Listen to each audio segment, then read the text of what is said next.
The time to show up this Wednesday evening. I hope you have been fine. Let me make my adjustments here as usual. Camera's a little crooked for some reason. And we'll go with that. That works. And how are we doing lighting wise? Is that bright enough? How about with this? Eh, it's blinding me, but I think it works. Good evening, everybody. Thank you so much for showing up here. I see that James and Ben are already in the house. Thank you guys for showing up. Thank you, thank you. So good to see everybody. So while we're waiting for more people to get into live stream here, I will start out. This is just too blinding. I can't do this one. I'm sorry, I cannot see.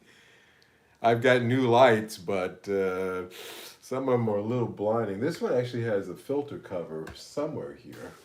Don't know where it's at. I'll have to look for it next time I use it. Yeah, guys. I uploaded, interesting, surprisingly, my first video that I've done. Hey, good evening, Mr. Watson. Welcome. Um, my first upload in a month. It had been a while. As I said, I was slowing my content on my regular, not live content, down a bit, uh, as I found topics that I found interesting, and I discussed my Harley Benton bass that I've owned for 3 years just recently. That was actually yesterday. Yeah, I released that.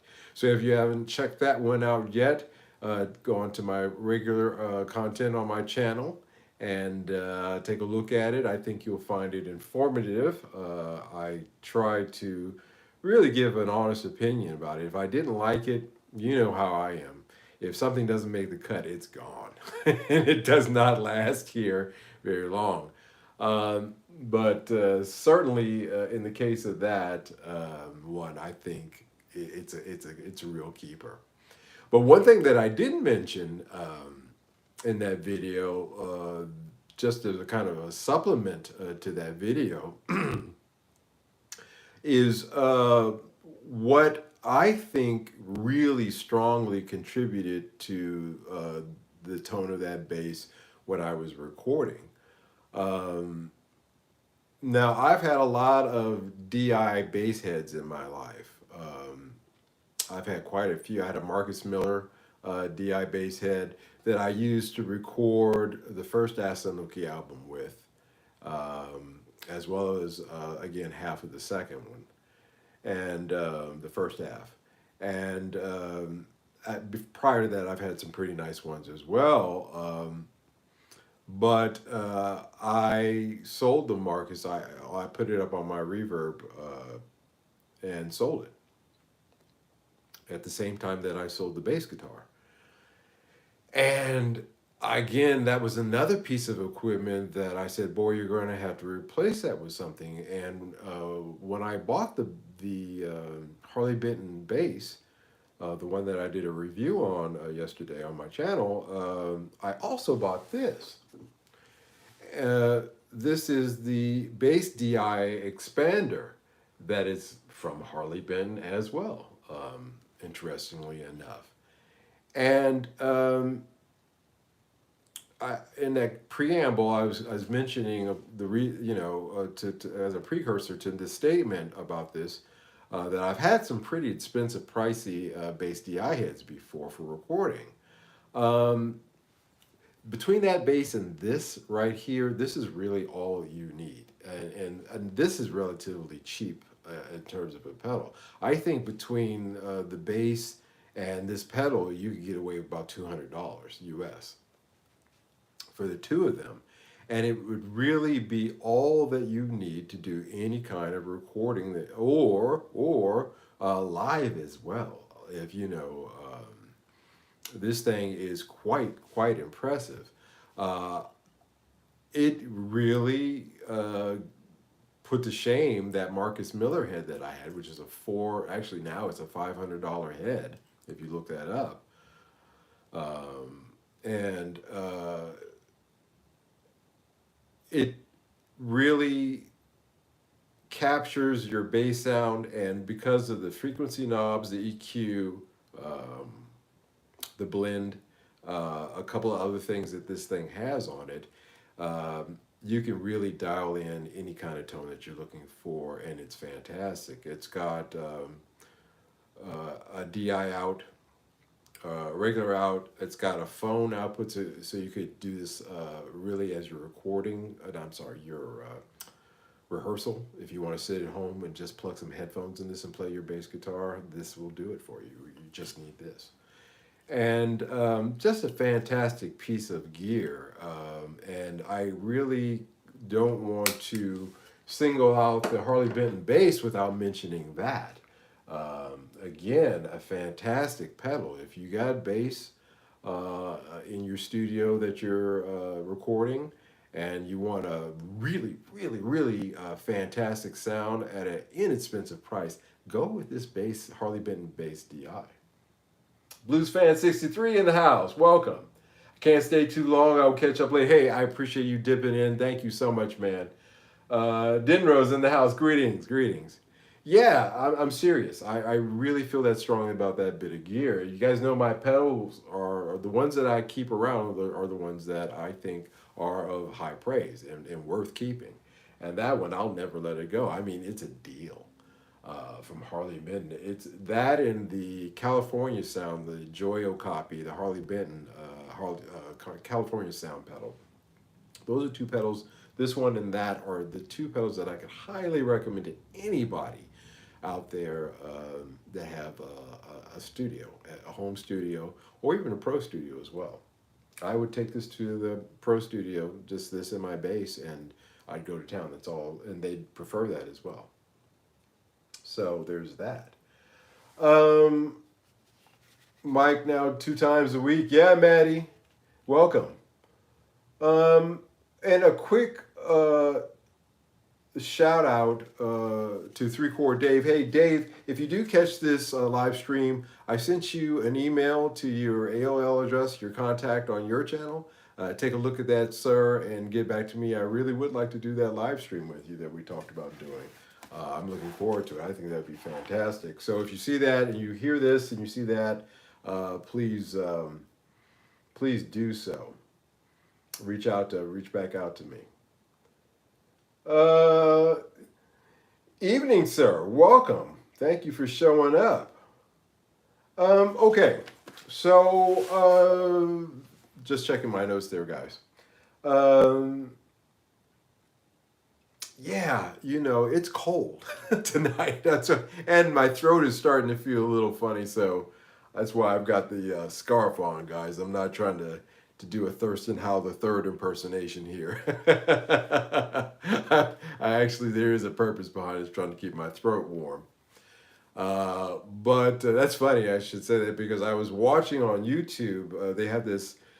They have a couple of channels. Recollection Road. If you get a chance to take a look at that channel, and they talk about how things were like growing up in the 50s, 60s, 70s, and 80s, and things that you had to use back then that don't exist now. And it's always, for me, it's like, oh my God, you're old. But I love watching it because it's nostalgic, or as the Japanese say, natsukashi to me. And another one of those channels was showing openings for old TV cartoons from the 70s, like H.R. Puffin stuff. And I was listening to that theme, and you know, the guy who Sid and Marty Crawford, the creators of that TV show. I don't know how many of you guys know H.R. Puffin stuff. Actually, was it Sid? Either Sid or Marty Crawford just recently died. I mean, and they had a long life. Guy was like 100 years old. But he swore up and down. When I was in junior high school, everybody used to say that is such a stoner show. And I'm like, what do you mean it's a stoner show? And they'd say, well, listen to the title, the lyrics. It's H.R. Puffin stuff. Who's your friend when things get rough? H.R. Puffin stuff. Can't do a little, but you can't do enough. And I thought to myself, okay, that's interesting. Just now, sitting here and seeing that Recollection Road of those old cartoons. I'm sorry, cartoons. It's Saturday morning. That was a live show, but cartoon themes. I just cracked up because I said, there's no way, dude, that was a joke. The banana splits, Gosh, what was that? Marshall, Ted, and Holly on a 3-year expedition to the great. What was that? The Land of the Lost. Land of the Lost. All those live action shows. Wonderbug, Shazam, ISIS. They had those. Um, and they showed those, and I was just watching those. It was very nostalgic. You guys know them. Some of you guys out there know those shows. Yeah, good times, man. When I was a kid, it was me Saturday morning and a bowl of cereal. When I was in school during the week, all I could think about was getting to that Saturday morning bowl of cereal, sitting in front of the TV and watching that stuff. I used to love it. But it was funny to me. This has nothing to do with anything. I'm just waiting for people to get into the live stream here, which I see people are in, so I can continue on. But I just thought it was funny. Those lyrics, I was sitting there listening to it. I was like, come on. But the guy who just died in an interview before he passed away said, no, no, we were straight. We no we references like HR puff and stuff. That's hand rolled puff and stuff. What else could that mean? What else does HR could stand for? Human resources, puff and stuff. Well, that's worse. That's implying something there. Yeah, good times. Um, Parts. So you guys know that I put in an article, an order. Excuse me. It's getting a little rough. I put in an order, and I said reverb when I was talking about it, but I actually meant to say eBay. I put in an order to eBay for some things, and it was part of me in my research when I've been talking about in these live streams recently, and in some of the regular content shows about the pros and cons of buying secondhand, or not secondhand parts, but buying parts off the internet, like eBay. Parts for parts casters, basically, or even doing things for your guitar off of eBay, off of Reverb, Temu we covered, Mark Plots we covered. Um, I never have done eBay, I realized. What's it like if I buy something off of eBay? And so I did so, and I've been waiting for it to come through, and it did come through today for me. And I want to talk about it a little bit. In the context of what I've been discussing, and we'll get to the chasing classic tones as a fool's errand subject here in a minute, but I first want to touch upon these parts from these retailers that you find on eBay and other places. And Mark Plots, I said, is no is just it's dead to me. You're dead to me because there's no buyer protections on there. It's Wild Wild West. It's based here in Europe, so that's like fraud central, dude, and that's just a fact of it. That's just the way it is.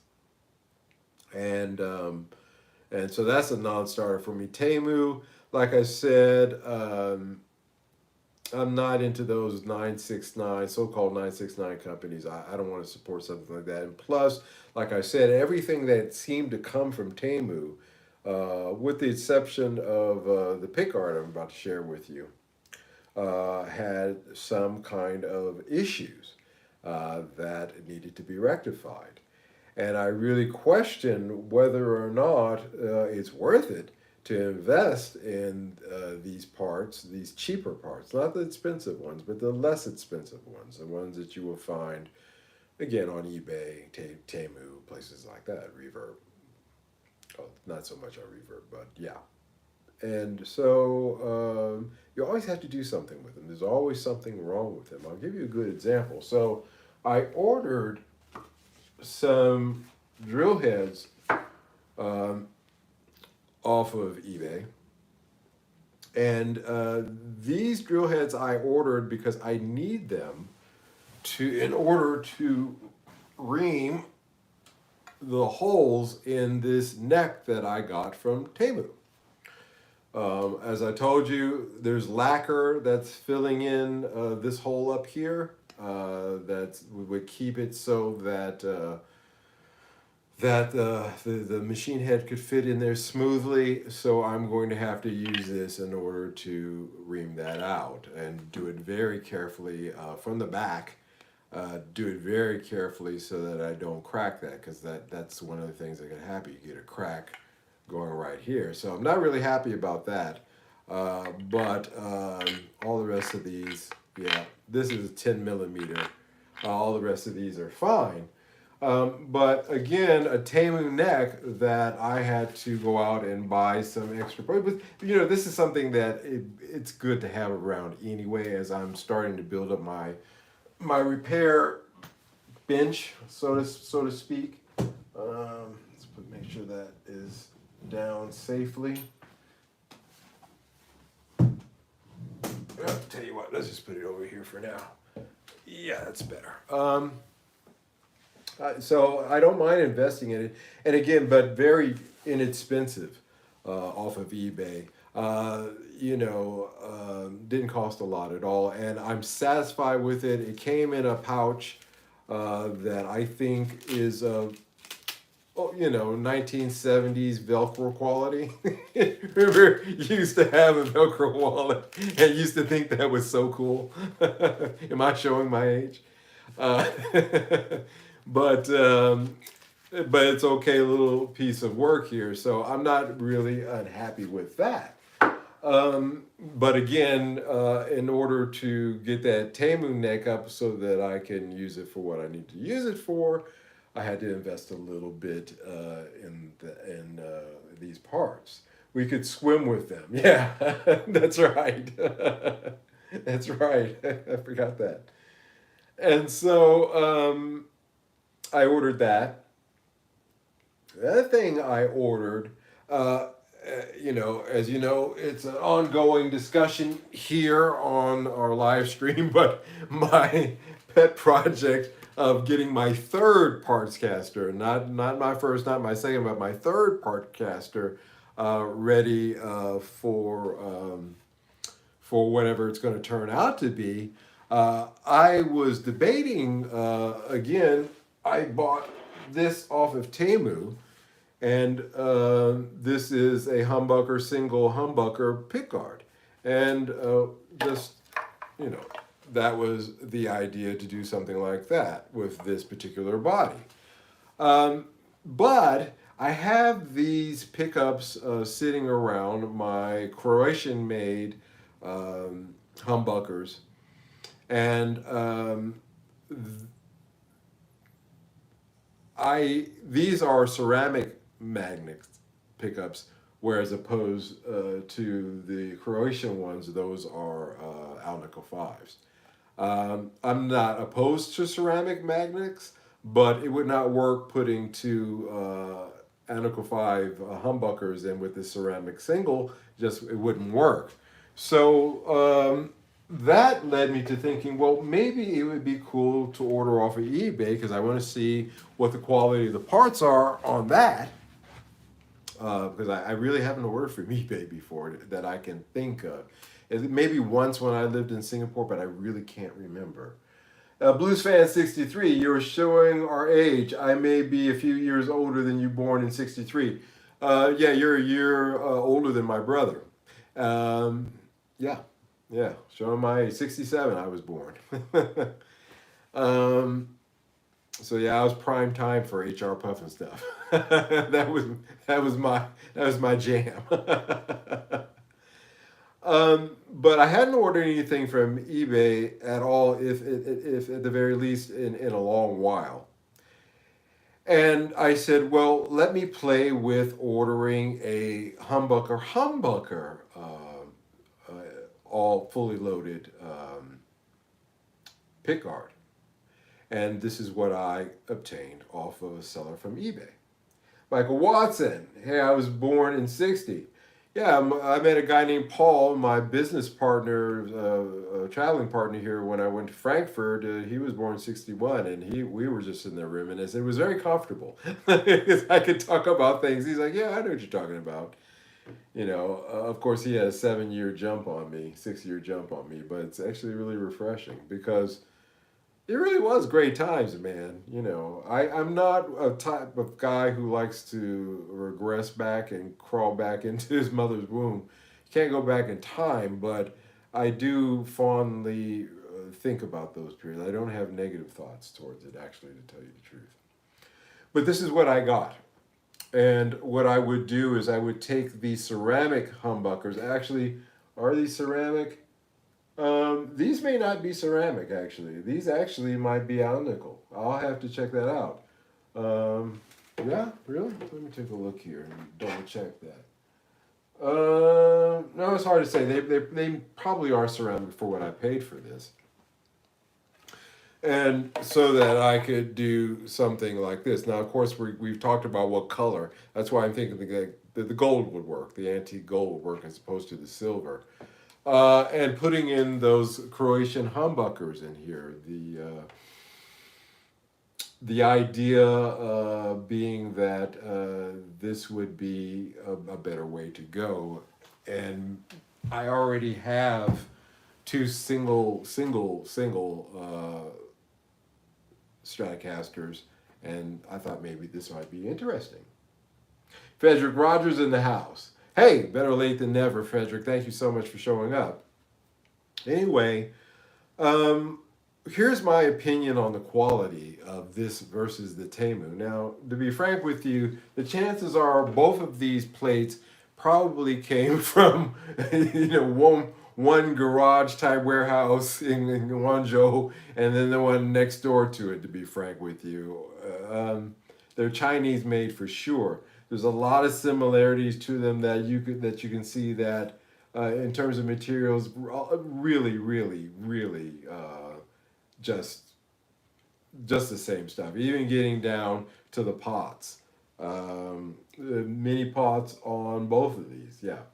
And so, but I like these because again, I have pots laying around. I can solder full size pots onto this. I can solder out these humbuckers, put in the Croatian ones, and be ready to rock and roll. Really easy peasy.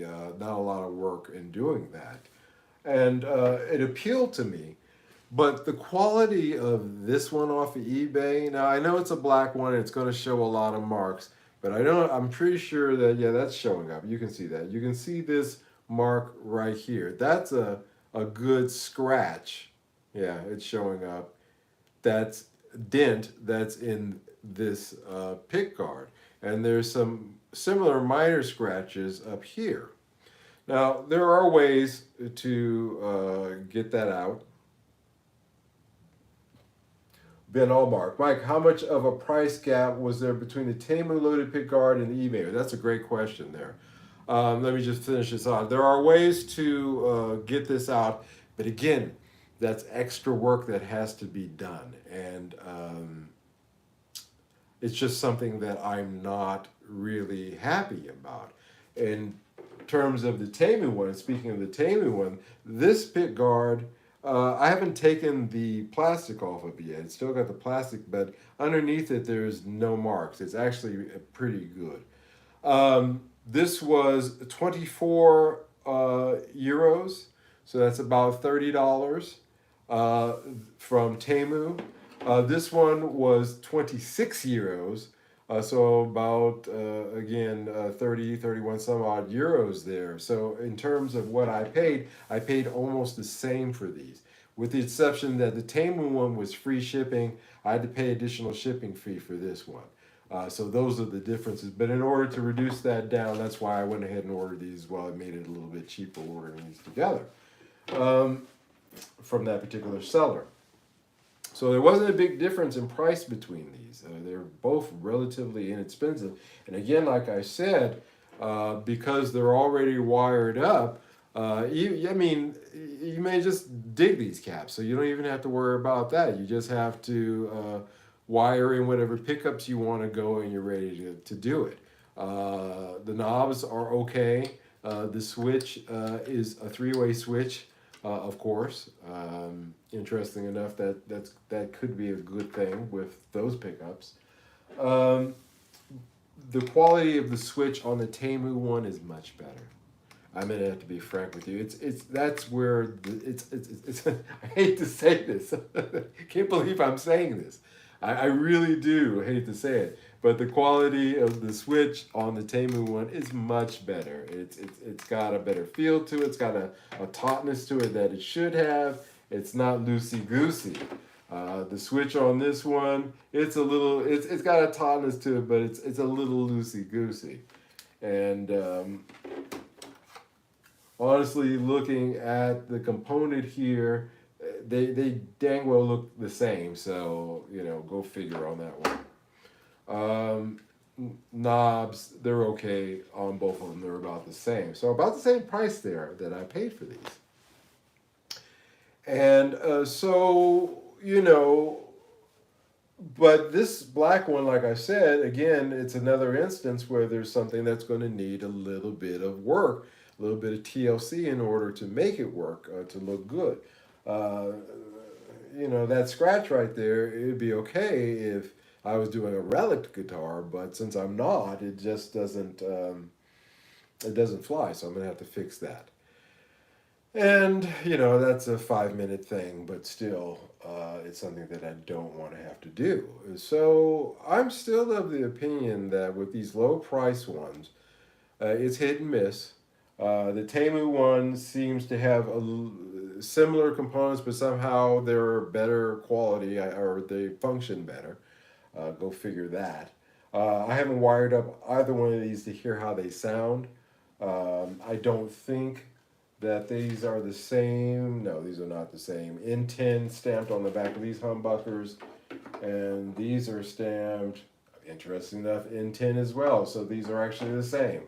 So from Temu, and so that's why I said all this Chinese stuff comes from the same place at the end of the day. Either way, whether you buy from Temu, if you buy from eBay, you're looking at a similar quality here. So I found that interesting. I am going to probably do a regular content discussion about this to get into it a little bit more. But I don't know. It's kind of a dead dog I've beaten now. But I thought it'd be interesting to bring up tonight because, oh wow, I'm frozen here. What's going on? Let's refresh. Come on, guys. Are we still going? Yeah. But I thought it'd be interesting to bring up because it's a revelation to me in terms of wanting to put together podcasters. Maybe a lot of you out there are interested in doing so, and you're wondering, well, where am I going to obtain the parts from? And if I want to do a proper partscaster, where you're trying to keep the value as low as possible, again, keeping in mind that one man's dream guitar is another man's parts caster, and he may not be feeling the price that you're trying to sell it for. So you want to keep the value of it low, but there has to be a balance between that and the quality of the parts that you use. And I'm just seeing and just coming to the understanding that when you buy a $30 pick guard, you're pretty much going to get what you paid for. Of course, I have the ability to, or certainly if I don't want to do it, I can send it to Fern and he can do it much faster to make them into, proper pieces of kit. But again, like I said, if you've just spent a little bit more buying one of the Fender preloaded pick guards, and then maybe that might have been a better thing. But then there's a fit issue too. One thing that I can say about both of these, they're both 11 holes, and as you saw just then when I was putting against the body, they both fit in the cavity very, very, very well. It's a swimming pool routing in the body of this guitar, so that helps. But they both fit, and the screws line up as well. So either one of them will do. I'm probably going to go with this one. But again, we'll see. Again, the first step is to get this body painted, and that ain't happening anytime soon. Not with this weather. All right, so tonight's topic, chasing classic tones is a fool's errand. Yeah.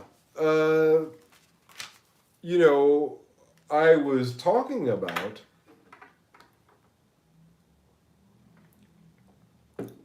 last week about how can we last live stream, how can we look forward if we're always looking back and rock.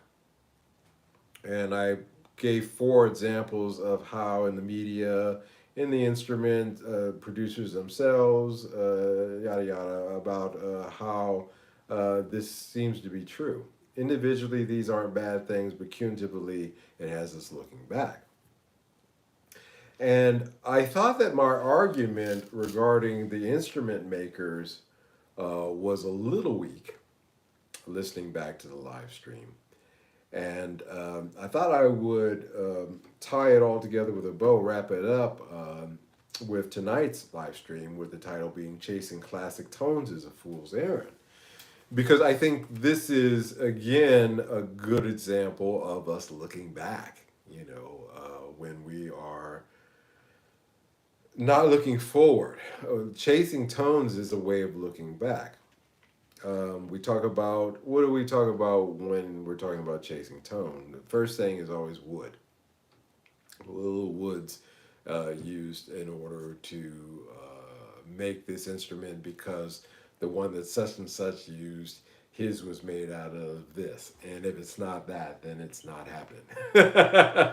You guys, I mean, that really distills that argument down to its basic crux, And so, guys, my thing keeps freezing up here. My Wi-Fi has been terrible. So if you have, but fortunately, I can see over here on this camera if it completely freezes up. But over here on my monitor, it keeps freezing up on me for some reason. So forgive me for pausing every now and then. But we know that argument, like with this body here, one of the things that makes it attractive is this is an outer body, which is one of the things that you need in order to have a decent strat, some would say, is starting with an outer body and a Canadian maple neck. So those are some of the things, those are woods, and it gets into that. Some I'm sorry, MT Salimla 80. I'm sorry if I butchered your name. Forgive me with that. I was just about to start working on a video featuring my favorite homemade artist presets. Lol. It's so much fun getting close and then playing the songs. Yeah, again, thank you for keeping on topic, first of all. And then welcome. Thank you for joining the live stream here. Yeah, dig that. That's a chasing tone thing, but we're going to get into that. Yeah, let's talk about that. But first, wood. And so there are certain recipes, like an alchemist, that you have to have in order to have the correct woods in order to make the instrument legit. And that argument goes around in circles and circles. Well, this one is better than that one. Well, that's a heavy wood. Well, that one is actually used for making, furniture. So how could that be? Yeah, that argument. The next one is pickups. Mickey in the house. Welcome, sir. As was just alluded to by, we'll just say M80. We'll shorten that down to MT80. That was just presented by MT80 here, talking about making presets. I was looking at again. It's gas, guys. Forgive me. I backslid this week because I keep looking at that Boss IR2 pedal. And one of the exciting things about that pedal is that you can make presets for it. You can load in your own IRs. And I have my old IRs from my previous thing that I was using there for recording, and the fact that I could dump those in and use those again, I didn't know that. That's a very attractive thing to me. Especially some of the Fender tones I was getting out of that. Yeah, that is a great pedal. 200 bucks, and from what I've heard, can hang with the big dogs. Yeah, with the big boys. Yeah, yeah. I keep going back to it, which lets me know that I have more than just a passing fancy with it. Again, like this pedal, headphone jack, so you can practice quietly or rehearse quietly. That's attractive to me as heck. To have the speaker emulations. That's attractive to me. At that price point and all the things that it does. The one thing that I didn't like about my prior one is the fact that it was static. You couldn't add anything to it. There's nothing you could do. It was presets were set in it, and that was it. This one has a lot more flexibility to it. So, but again, this is chasing tone.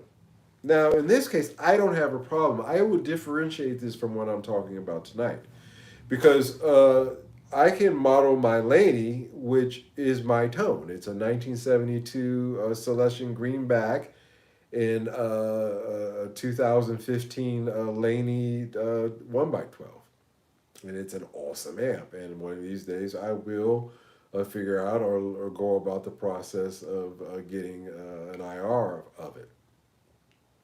But that's my tone. That's my tone. That's my sound. I used it on records. It's a tone that I like. I'm not chasing now. In the 72 in itself, of course, I'm looking back. Yeah, I guess I can make that argument. I'm looking back at what the older rock guys use in terms of speakers. So in that regard, yeah, I guess I was chasing tone. See, can't get away from it. You're chasing tone, one way or the other, whether you're doing it electronically or analog. You're chasing tone. So yeah, I didn't have it. I certainly could have bought a brand new Celestian greenback, but I didn't. I was under the spell of, or the belief, or if true or not, that a 72 Celestian greenback was going to give me that classic rock tone. So there we go, chasing tone. And, it got me thinking a bit about that being one of the things, of course, that manufacturers play off of in order to sell their wares is that nostalgia, which is the word really that applies here in terms of chasing that tone. And of course, that gets into the vintage market. Well, in order to really get that tone, you've got to get one of those guitars, or one of those basses, or one of those amps, or one of those pedals. Well, in the case of those guitars, um, or even starting at my greenback, that 72 greenback uh, was a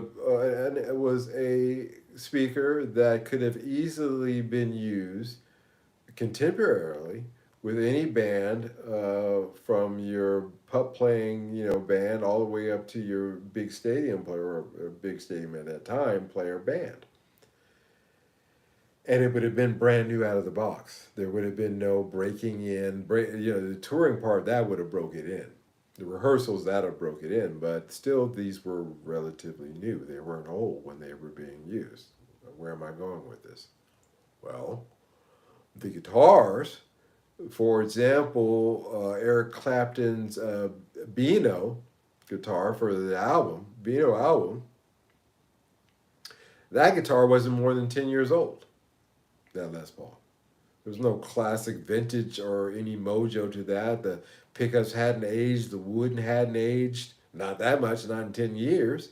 Um, 10 years time, you're barely getting any kind of coloration to your maple neck. So no, these were relatively new instruments. Heck, let's talk about Jimi Hendrix. Jimi Hendrix played on new guitars when he did his recordings. Those Strats and things that he used were new. They were new. They were there. Somebody went down to that street that Colin and I went to back in the day and bought him, or he himself, and the shop or he himself picked out a Strat and he played it off the rack and then took it into the studio and played. There was no vintage anything to those guitars, you know.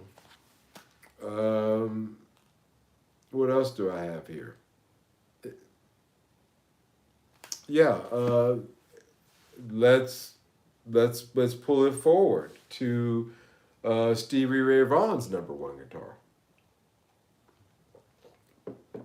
Um, Stevie Ray Vaughan. How many of you out there have a '90s Strat, an early '90s Strat? If you own an early '90s Strat, your Strat is older than Stevie Ray Vaughan's number one was. Check that one. Look that one up. You'll see that that's a true statement. Okay, if you have an early '90s Strat, yours was older than his number one.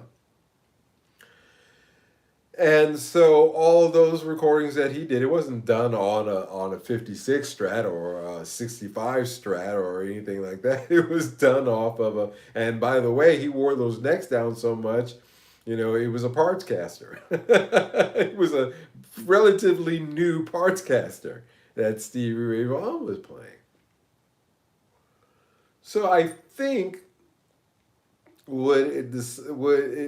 again, in terms of the instrument makers and strengthening that argument from the last live stream, again, they're playing off the nostalgia of this stuff when the truth of the matter is it was recorded on relatively new equipment at the time. And of course, we're looking back at it 50 years later. And that doesn't mean that having the Strat from that period, and again, that gets into, well, do the magnets age? Does the tone change because of the wood? And again, we're back to pickups and wood again. See where that argument comes from? You see how that one begets the other? And of course, again, the manufacturers, they benefit from this.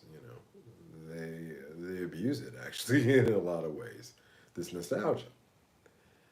When the reality is, again, the equipment that those guys were using back in the 60s and 70s, that stuff was brand new at the time. So there's no mojo or aging of the woods or maturing of the pickups or any of that or settling of the guitar or anything like that involved with that stuff. It's just that's not the way it was. And so chasing classic tones is kind of a fool's errand. Any production guitar from the 70s, 80s, 90s, 2000s, 20s, is going to be sufficient, guys, in terms of finding a tone that you like. Now, of course, you can look back at your rock heroes and say, yeah, that sounded great. And, I'd like to use that as a starting point. I don't begrudge you that. But, you'll find, like I have, and believe me, I was a tone chaser, and I bought all the vintage equipment, and I just came to the conclusion that I could get the exact same tones out of those vintage stuff that the newer stuff that I was getting out of the vintage stuff.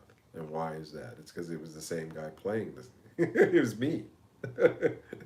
No matter how far away you get from yourself, you're always going to be there. So, right by your side. On a sunny day, your shadow knows. So there's no getting away from that. And so, again, you can use those classic tones as a guidebook, as a reference point, as a starting point. But thinking in any way, and again, and then that leads into the vintage again market, like I said, is that's really popped up on nostalgia and tone chasing. You know. And by the way, as I always say, and by the way, a lot of those guitars were dogs. We've talked about that before. We've talked about a lot of those Strats and Tellys out there are parts casters because back in the 70s, unscrupulous cats working that were taking those into shops were swapping necks in repair shops. They were swapping necks, swapping parts, and doing this, that, and the other. And because there was no numbering system up to a certain year on a lot of that stuff, in terms of any kind of stamps, uh, who knows? So, that's a trap in itself. So, yeah, dig that. I really thought about that. The stuff that those guys were using, and this may or may not be a revelation to some of you, but it is to me that the reality that the stuff that those guys were recording with back in the day was new equipment. There's no special mojos of the woods. There's no, special de-aging of the magnets. Again, a spurless argument. I really don't think you see that much loss in magnets. So there's that. Certainly not in the length of time that we're talking there. In the 10 years between when that guitar was made and when Eric Clapton used it to record. No, no, not at all.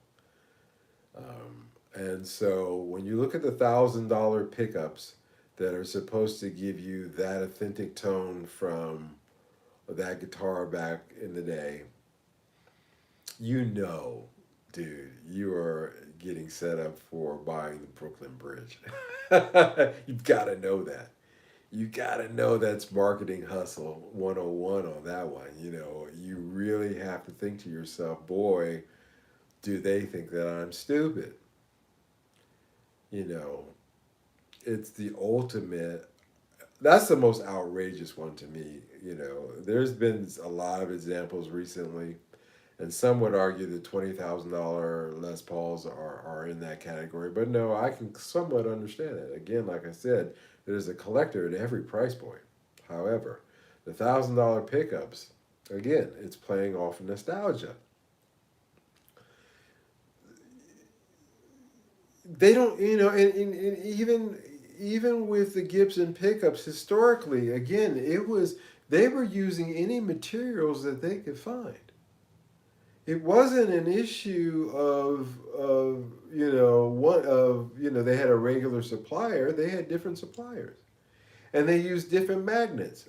When they had Agnico 5s in stock, they used those. When they had Agnico 3s in stock, they used those. When they had 2 in stock, they used those. They used whatever they had.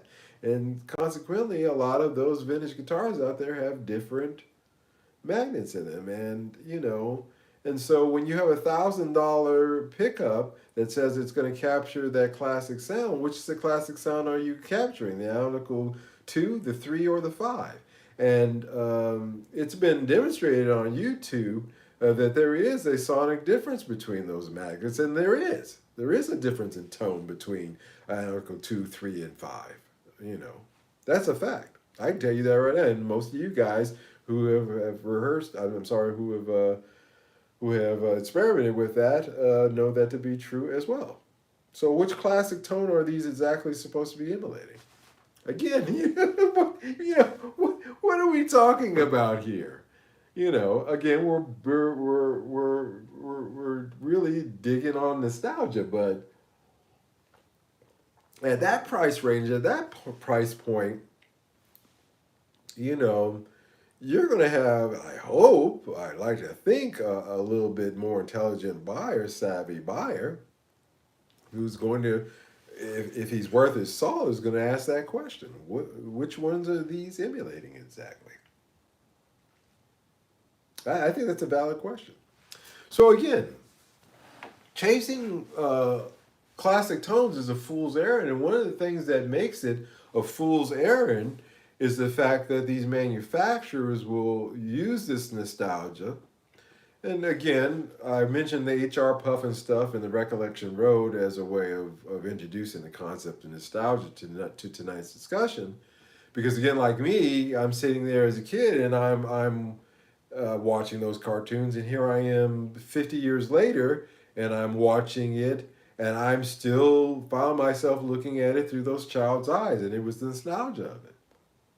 It's all smoke and mirrors, sales, sales, sales, sales, yes.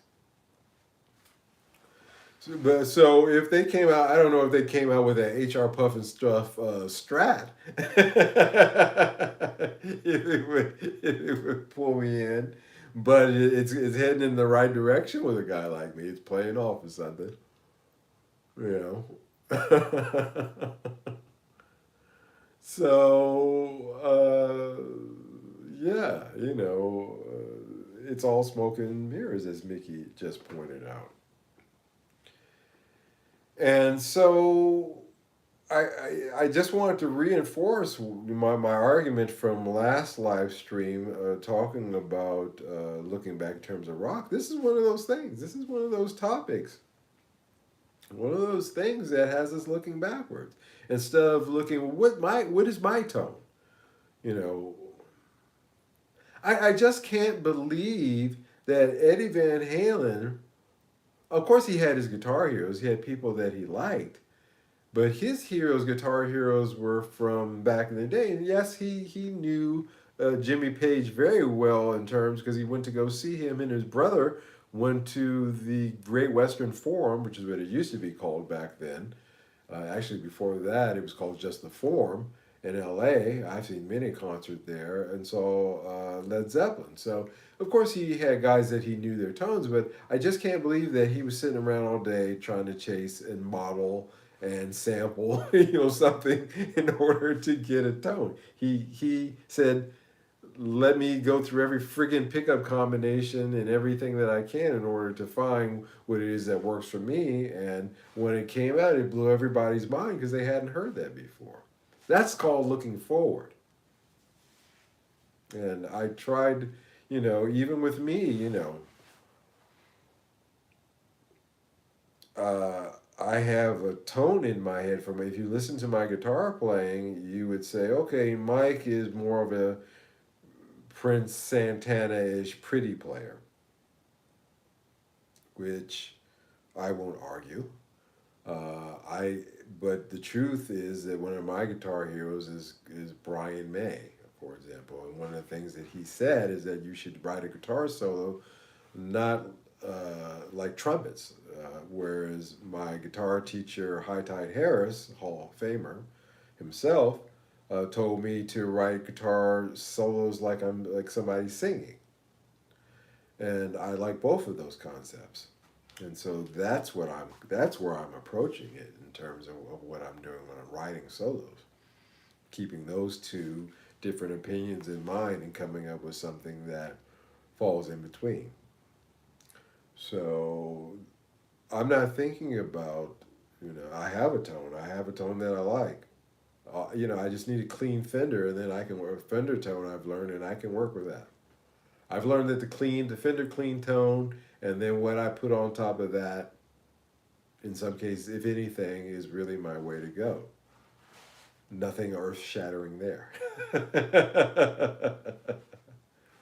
I think the secret comes down to the pedals that you use sometimes, really, actually.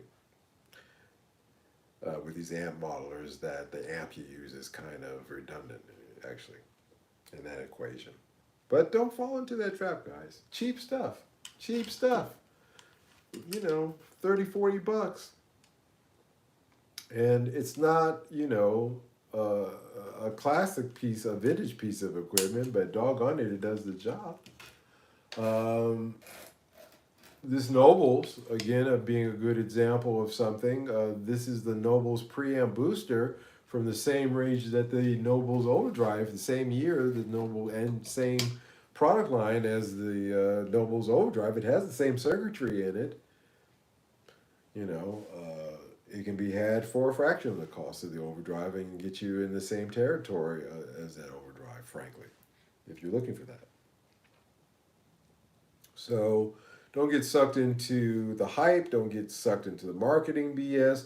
Don't get sucked into nostalgia. Try to find the best deal that you can. You're going to have to shop around. And, oops, that's backwards. And sometimes, the ones that you think might be the crappiest might surprise you, but again, it comes down to ethics as far as these concerned. But you'll find out that this stuff is pretty much what made in the same factory. It's just sold in different places. So, you know, don't don't let nostalgia tell you, okay, I need to have vintage stuff, and maybe this stuff it will work, is what I'm trying to say, at a fraction of the cost. And it doesn't really matter where you get this stuff because the factories are all the same. Mickey Newman says, took me 20 years to find out my tone turned out it was almost any 70s rock album I grew up with, Les Paul and Tom Marshall. Again, the classic combinations are there for a reason. It's all right, it's not rocket science. Guys figured this out 50 years ago. We don't. That's the thing that we can look back at. Hey, gee, I wonder what a Les Paul sounds like in a Marshall. Well, that's already been explored, and that's a tone. But even that, there's a difference between a guy like Paul from Free. Guys, help me out. Paul, what's his last name from Free, the guitar player? He was using a Les Paul going into Marshalls, but then you got a guy like Slash going in a Les Paul into some Marshalls, and those are two completely different tones that you were able to, that those two players were able to get out of that combination. So that's what I'm saying is that, it's not rocket science, it's there. Kossoff, Paul Kossoff. Thank you guys. It's getting late. But you know what I mean? Les Paul. Paul's was a Les Paul into Marshalls with interesting enough, brand new greenback, who was brand new at that time.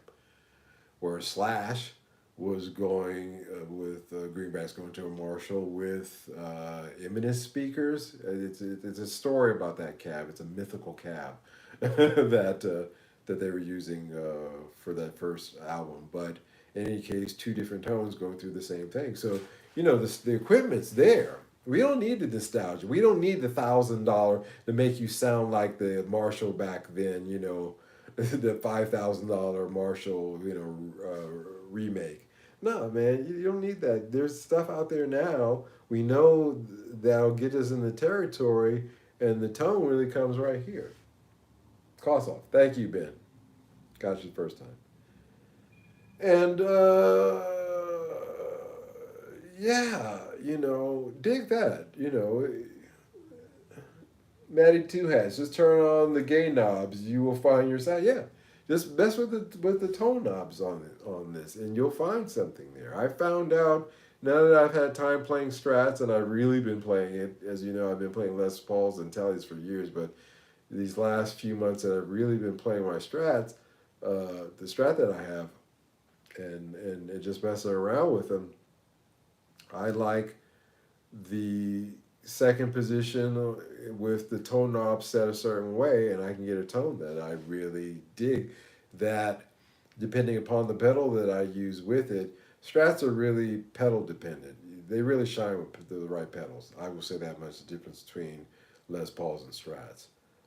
But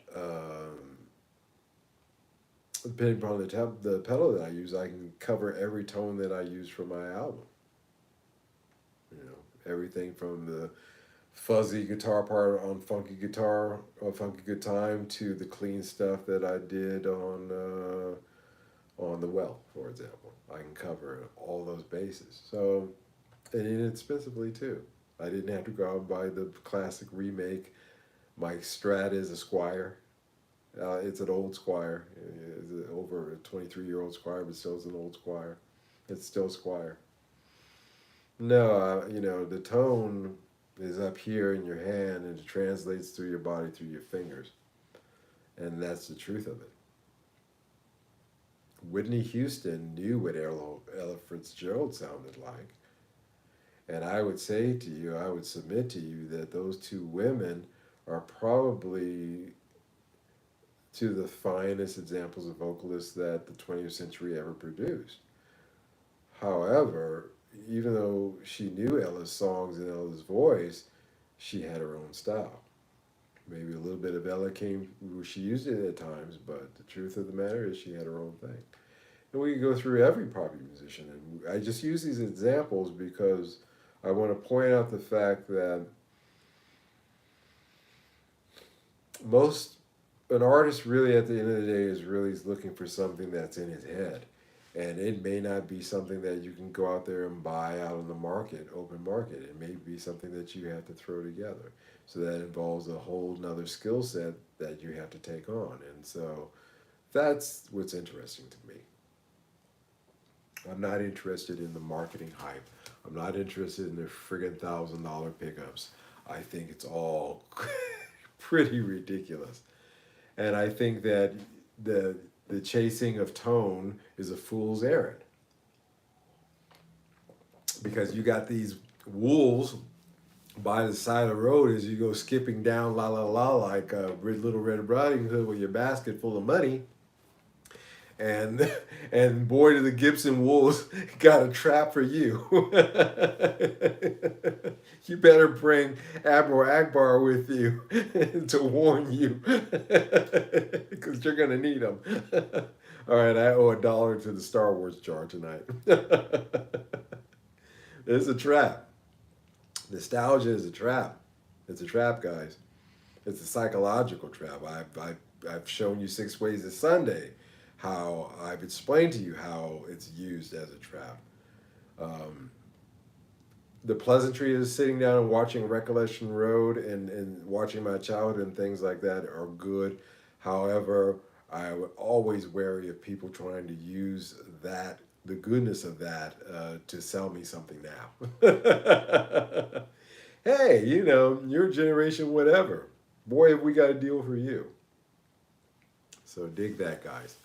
All right, that is it for this evening. As you know, we keep our the Wednesday night wrap up. I'm thinking about calling this because I want to keep it around an hour. Uh, Pick one topic and hammer on it as usual, but something interesting and different. Guys, I enjoyed you showing up. How many people do we have here? 14 people and 9 likes. Boy, there's something wrong with the math there. Let's hit that like button before I go away here. Um, yeah, coming up this week, we will be reviewing something that's coming up here that I want to talk about. Again, I'm waiting for my other strat. I'm really anxious for it. I'm going to actually send a text to Fern tomorrow and see if those parts have come through. Maddie Two Hats. Hey, Mike, have you mixed any of your albums? Because that's a big part of the sound too. I mix all of my albums. I've been mixing my entire career. My in, how it got me into the industry was the fact that I knew how to record and mix. That's how I got into working for uh, Stevie Wonder's Writer Studio and then Babyface, Black Bull Publishing. And I've been mixing my entire life. So yeah, and unfortunately, for the last 2 albums, I had to master those myself as well. And mastering and mixing are two completely different things. Let me tell you something. That's why I wanted to have Jock do that last album because he has the mastering equipment in his studio in LA. But due to family issues, he wasn't able to do it. So I had to do it myself. But it came out okay. And I think I've got the mastering thing down. It took. I'm kind of okay with the mastering on the first Acid OK album that I did, but this second one I think I did much better. Both of them are okay, but yeah, I've been mixing. Yeah, my mixing is a big part. Editing too. Editing is a big part of it. And also, I won't let anybody else mix one of my tracks either. I let this one guy in Japan start to mix one of my records, and I immediately fired him. I said no. I listened to it. He came. I gave him the tracks. I said, okay, here's what it is. Next day, he sent me back something, and I immediately fired him. I was like, what the hell is this? Things weren't placed where they were supposed to be. He added echoes to things that didn't need to be there, and it's just a mess. And so, yeah, dig that. Um, Mixing was part of when I was, I mixed a lot of R&B albums. A lot of R&B groups from back in the day. I mixed singles and album tracks, and those were some of my best gigs back then. So thank you for bringing that up. I enjoy talking about that subject, mixing. It's something that's near and dear to my heart. It's a pain in the ass.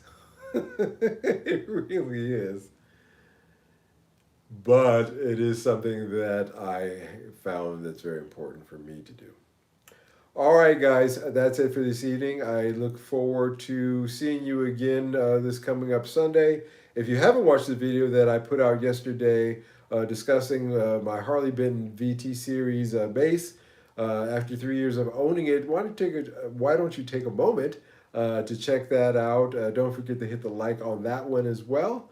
Leave your comments down in the comment section below. I love hearing them and responding to them. And sometimes, again, they become the jumping off points for discussion. So please do that. I am going to go make myself a snack and then I'm going to go to bed. Don't I sound like the old man? Well, I've got the scarf, so I'm halfway to Mr. Rogers' neighborhood. Maybe I'll have milk and cookies.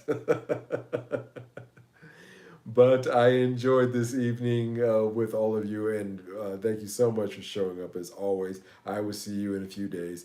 Please, God willing, please take care. Guys, see you later. Bye-bye.